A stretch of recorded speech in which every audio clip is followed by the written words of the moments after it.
주님은 나의 최고봉 4월 11일 묵상을 시작하겠습니다. 오늘의 제목은 함께 부활에 참여함입니다. 오늘의 말씀을 읽겠습니다. 로마서 6장 5절입니다. 만일 우리가 그의 죽으심과 같은 모양으로 연합한 자가 되었으면 또한 그의 부활과 같은 모양으로 연합한 자도 되리라. 아멘. 어제 주님은 나의 최고봉 묵상에서 로마서 6장 6절 말씀으로 우리가 그리스도인이 된다는 것은 우리의 죄가 예수님과 함께 십자가에 못 박혀 죽는다는 것을 의미한다고 말씀을 드렸습니다. 그런데 예수님이 십자가에서 못 박혀 죽으시고 끝난 것이 아니라 부활 승리를 이루셨습니다. 이와 같이 우리도 우리 죄가 예수님과 함께 십자가에 못 박혀 죽으면 죽고 끝나는 것이 아니라 예수님과 함께 새 생명으로 살게 됩니다. 예수님의 부활의 삶을 영생을 누리는 거죠. 그런데 오늘 묵상에선 이 부활의 통치가 이루어지는 것, 내 안에서 부활의 생명이 이루어지는 것을 성령의 다스림이 이루어지는 것으로 이야기하고 있습니다. 그동안은 죄가 나를 지배하고 죄가 나를 다스렸다면 내가 예수님과 함께 십자가에 못 박혀 죽고 부활하면 이제 성령님이 나를 다스리고 통치하는 것입니다. 과연 성령님이 나를 다스리고 통치하는 삶이 어떤 것인지를 오늘 묵상을 통해서 들어보도록 하겠습니다. 오늘의 묵상입니다. 함께 부활에 참여함. 예수님과 함께 십자가에 못 박혔다는 증거는 내가 그분과 뚜렷하게 닮는 것입니다. 예수님의 영이 내 안에 들어오면 나의 삶은 주님께 재조정됩니다. 예수님은 부활을 통해 하나님의 생명을 나에게 부여할 수 있는 권한을 받으셨습니다. 따라서 나의 실질적인 삶은 내 안에 부여된 하나님의 생명 위에 세워져야 합니다. 나는 지금 예수님의 부활 생명을 누릴 수 있습니다. 이 생명은 거룩을 통해 나타날 것입니다. 바울 서신의 전반적인 사상은 예수 그리스도의 죽음에 일치되려는 도덕적인 결단을 내리고 나면 예수님의 부활 생명이 인간 본성의 모든 부분을 점령한다는 것입니다. 우리의 죽을 육체 안에서 하나님의 아들의 생명이 살아가려면 전능한 능력이 필요합니다. 성령은 육체라는 집에서 손님으로 있을 수 없습니다. 삶의 전 영역을 지배합니다. 내가 나의 옛사람, 곧 죄의 유전이 예수님의 죽음과 일치되어야 한다고 결단하면 성령이 나를 점령하기 시작하며 나의 모든 것을 주관하십니다. 이때 나의 역할은 빛 가운데 걷는 것이요 그분이 계시하는 것을 순종하는 것입니다. 죄에 대해 도덕적인 결단을 내리면 내가 실제로 죄에 죽었다는 것을 아는 것은 쉽습니다. 그 이유는 예수님의 생명이 내 안에 있는 것을 항상 발견하기 때문입니다.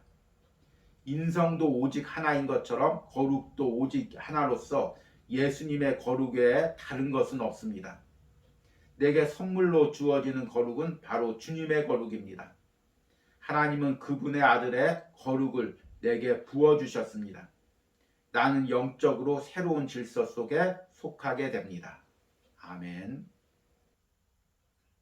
우리는 흔히 인간이 인격적으로나 도덕적으로 성숙하는 것을 인간의 노력이라고 생각합니다.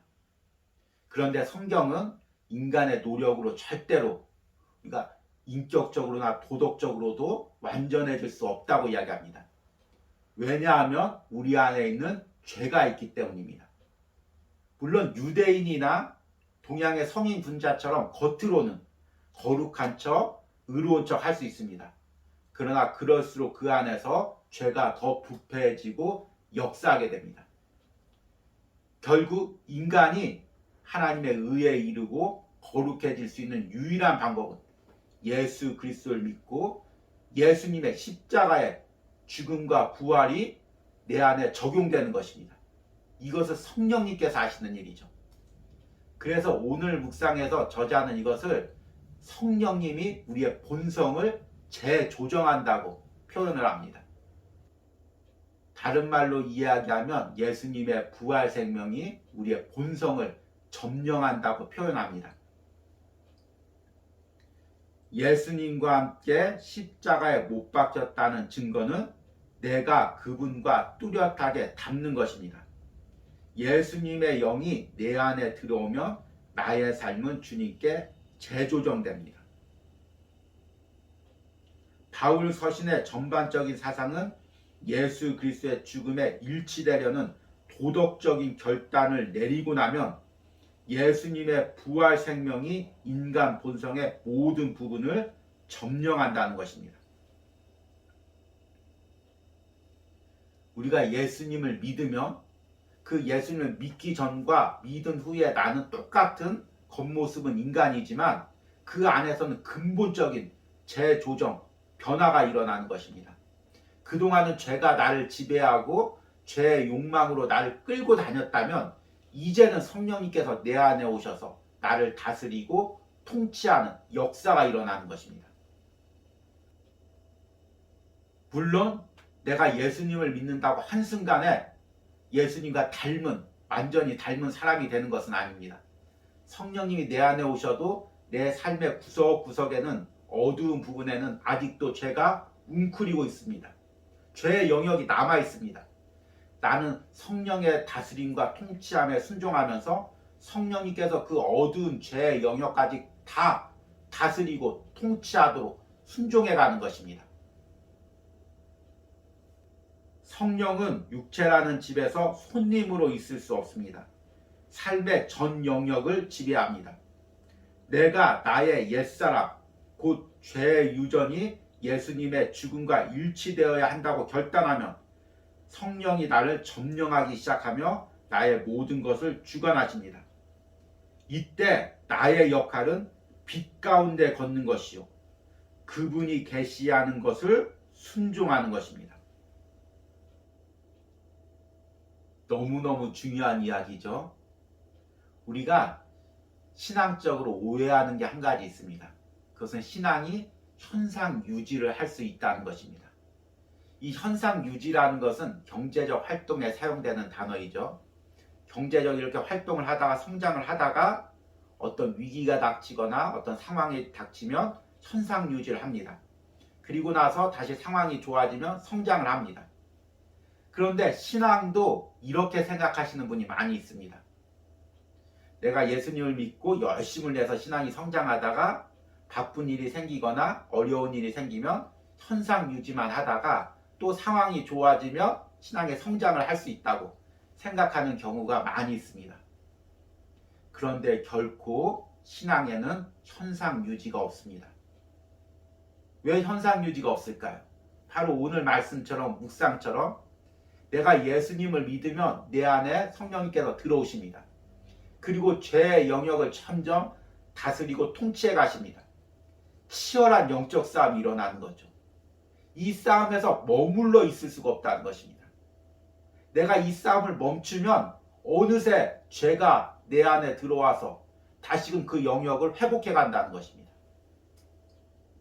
그러니 현상 유지가 안 되고 다시금 옛삶으로 돌아가는 죄의 지배를 당하는 삶으로 돌아가게 되는 것입니다.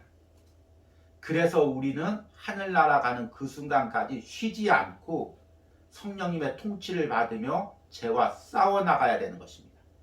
여러분, 아직도 성령님의 통치를 받지 않는 내 삶에서 죄의 영역이 무엇입니까? 아직도 성령님의 빛이 닿지 않는 내 심령의 어두운 그늘이 무엇입니까?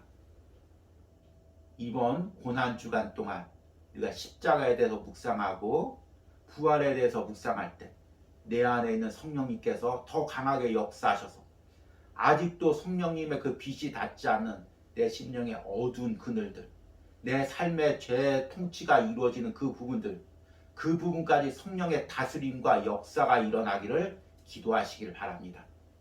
그리고 그런 모든 어두운 그늘들과 죄된 삶을 성령의 빛 앞에 드러내고 십자가 앞에 드러내는 은혜가 있길 바랍니다.